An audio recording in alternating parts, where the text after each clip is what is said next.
What would you do with $8 trillion? After the 9/11 attacks, the US bought itself a brand new war. A war on terror.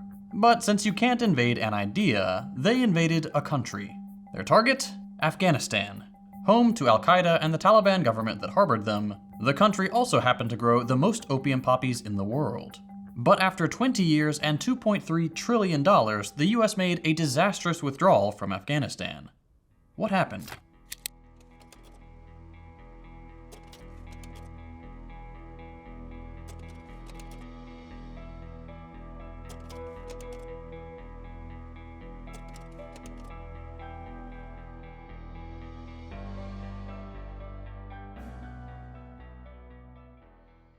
This episode is made possible by our generous patrons. If you'd like to help support the show, consider becoming a patron at patreon.com/firstthought.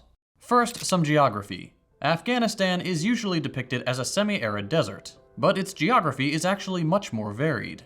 The most famous feature in Afghanistan is the Hindu Kush, a distinct part of the Himalayan chain starting in the northeast and stretching towards the southwest. It separates the country into three broad geographic regions: the Central Highlands, the Northern Plains, and the Southwestern Plateau. Strategically important high-altitude passes in the northwest include the Shibar and Khyber Pass. There's also a region 3,000 meters up in Hindu Kush called Band-e-Amir, which contains 6 mountain lakes and became Afghanistan's first national park in 2009.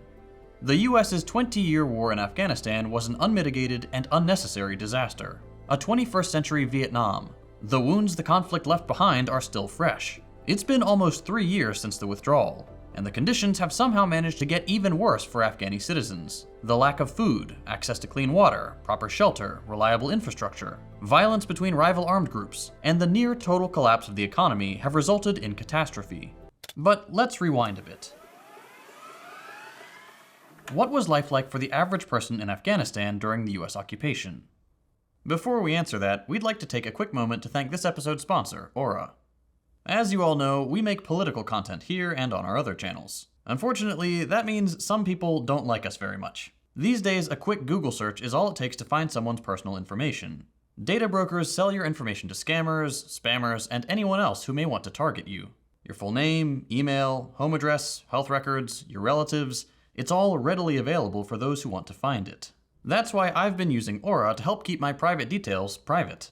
Aura shows me which data brokers are selling my information and automatically submits opt-out requests for me.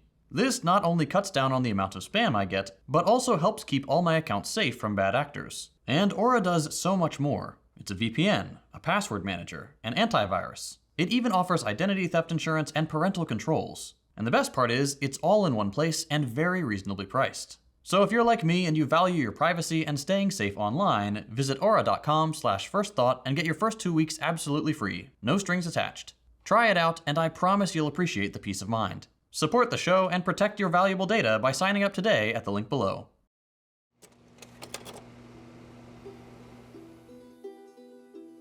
The easiest way to see just how destructive to quality of life the US invasion was is to compare different metrics prior to and during the occupation. We'll look at 3 metrics in particular: food insecurity, acute malnutrition in children under 5, and prevalence of poverty.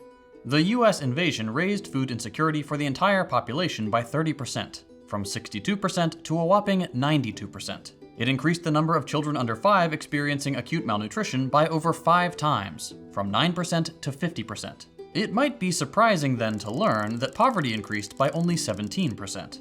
This may seem low given the other increases, but this 17% increase is in addition to the already impoverished 80% of the population. 97% of the nearly 38 million people in Afghanistan now live in poverty because of the US invasion. Of course, the invasion also caused an immense amount of death and injury. There have been only 176,000 total deaths attributed directly to the war. This is a severe undercount. So severe, in fact, that our source for these figures, the Brown University Cost of War Project, explicitly notes, quote, "Several times as many more have been killed as a reverberating effect of the wars, because, for example, of water loss, sewage and other infrastructural issues, and war-related disease." So while no official figures exist for the full death toll of the US invasion of Afghanistan, it is far more likely to be around 500,000. And to really drive this home for American viewers, that is equivalent to wiping out the entire population of Kansas City. Additionally, at least 33,000 children were killed or maimed during the occupation. This horrific loss of life and complete degradation of the quality of life in the country is a crime against humanity. Not content with that, the US military also tried to get in on Afghanistan's largest source of income, heroin and morphine, made from a poppy flower that flourishes in the region. Trade in opium poppies was already a large source of income for many Afghans prior to 2001.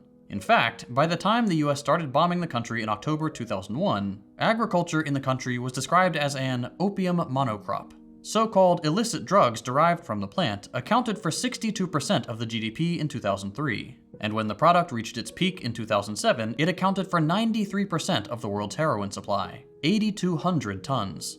Fast forward a decade to 2017, and they produced 9,000 tons, easily breaking the previous high.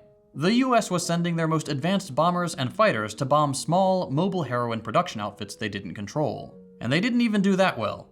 Most of the time, the targets were later found not to be producing heroin at all. This operation, codenamed Iron Tempest, cost the US $9 billion since 2001. While the mission was supposedly intended to destroy the heroin trade, it ended up further entrenching it. Yet more proof that the war on drugs doesn't work. Needless to say, the occupation was an abysmal, ruthless, and expensive fool's errand. Time to pull out.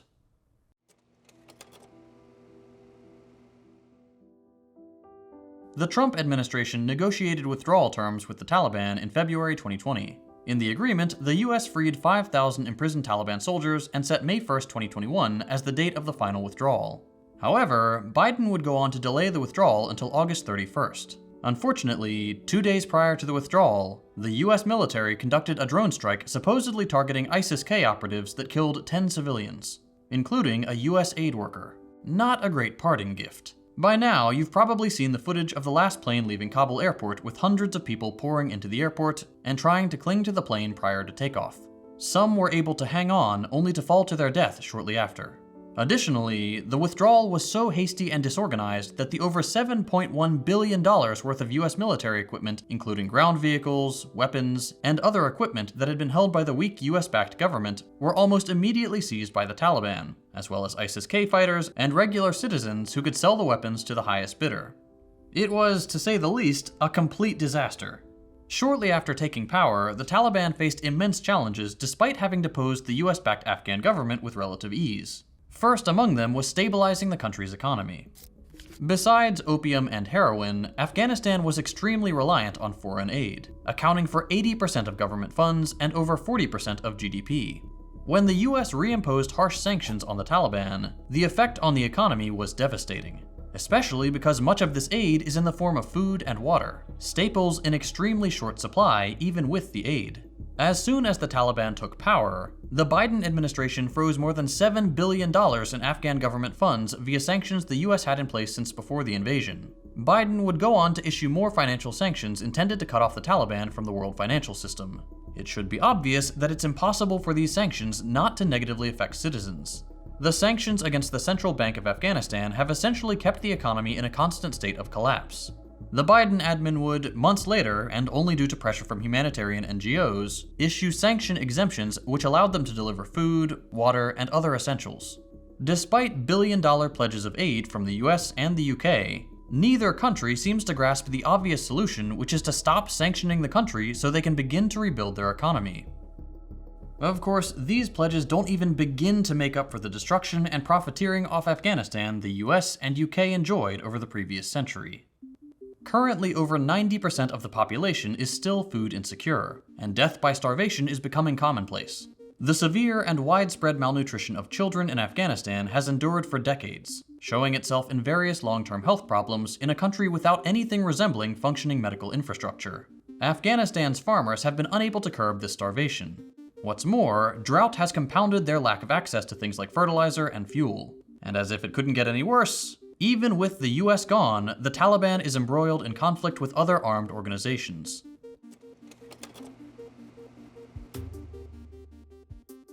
It may seem ironic to hear that the Taliban are fighting terrorism in Afghanistan.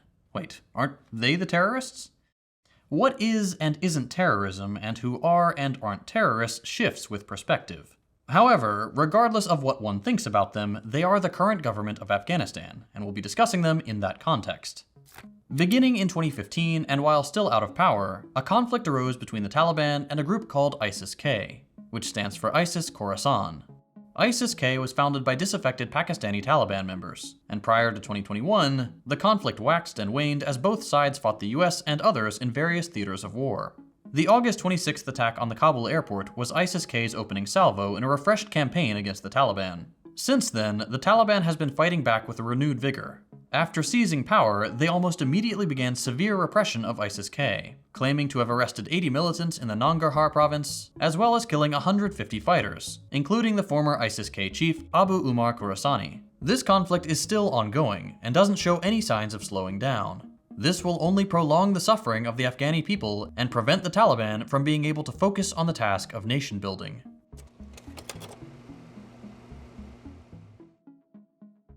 So, all of this might give you the impression that the future for Afghanistan is bleak, but that's not actually the case.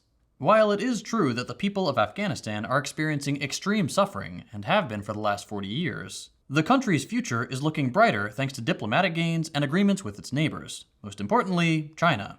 In 2017, due to the Chabahar Agreement, the project known as the International Transport and Transit Corridor began operations. This corridor links India, Afghanistan, and other Central Asian countries through critical infrastructure, which gives Afghanistan a crucial asset to help rebuild its economy. But that's not all. Chinese President Xi Jinping announced the Belt and Road Initiative, or BRI, in 2013, a grand vision of a world more connected through economic ties and joint infrastructure projects in partner countries to facilitate opening more paths for trade and commerce.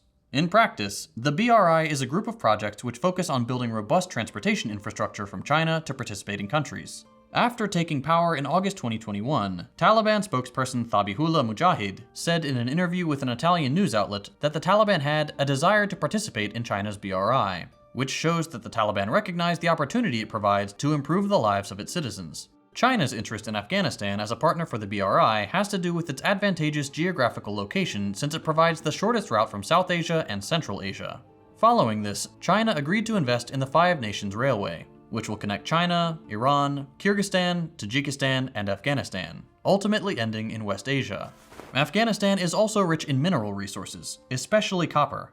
China has been heavily investing in Afghan mining, and has won a handful of the largest mining contracts in the country's history. Of note, they've been awarded exploration rights in the Mes Aynet copper mine, which is located 40 kilometers southeast of Kabul in Lugar province. Incidentally, this is also the location of the country's largest copper deposit. The BRI will play a large role in allowing Afghanistan to trade this abundance of ore, and China benefits by having a reliable source of copper. The Afghan government also has a project underway to develop the Hajigek iron ore mine in Bamyan province. The plan is for the iron to assist the building of roads and railways, of course, but also power plants.